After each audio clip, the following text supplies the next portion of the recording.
दिव्यांगांच्या विविध प्रलंबित प्रश्नाकडे प्रशासनाचे लक्ष वेधण्यासाठी अपंग विकास महासंघाच्या वतीने कल्याण डोंबिवली महानगरपालिकेच्या आयुक्तांना निवेदन सादर करण्यात आले।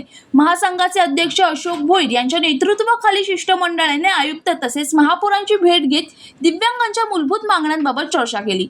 निवेदनामध्ये दिव्यांगांना नियमित पेन्शन मिळावी, दिव्यांग घरकुल योजना तातडीने राबवण्यात यावी, स्टॉल धारक दिव्यांगांना अधिकृत परवानगी देण्यात यावे, तसेच आरक्षित भूखंडावर दिव्यांग भवन उभारण्याचा प्रश्न तातडीने मार्गी लागावा अशा प्रमुख मागण्या करण्यात आल्या। दिव्यांगांना स्वावलंबी आणि सन्मानाने जगता यावे यासाठी प्रशासनाने सकारात्मक भूमिका घ्यावी अशी अपेक्षाही व्यक्त करण्यात आली। यावेळी आयुक्तांनी महापौरांनी सर्व मागण्यांना सकारात्मक विचार करून संबंधित प्रश्न सोडवण्यासाठी आवश्यक कार्यवाही करण्यात येईल असे आश्वासन दिल्याची माहिती अशोक भोईर यांनी दिली। त्यामुळे दिव्यांग बांधवांमध्ये आशेचे वातावरण निर्माण झाले आहे।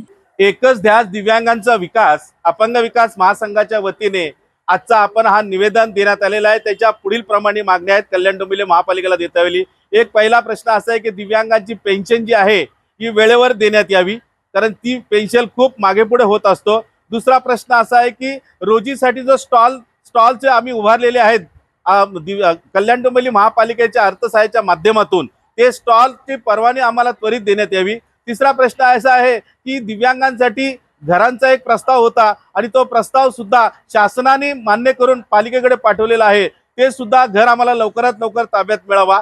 त्याच्यानंतर चौथा प्रश्न असा आहे की दिव्यांगांसाठी 2017-18ला दिव्यांगांचा भूखंड आरक्षित ठेवण्यात आलेला होता। त्या भूखंडावरती दिव्यांगांचा दिव्यांगन भवन, व्यायामशाळा आणि दिव्यांगांच्या इतर ऍक्टिव्हिटी या होणे गरजेचे आहे। अशा आमच्या प्रमुख 4 मागण्यासाठी फक्त निवेदन देण्यासाठी 200 लोक आम्ही आलेलो आहोत।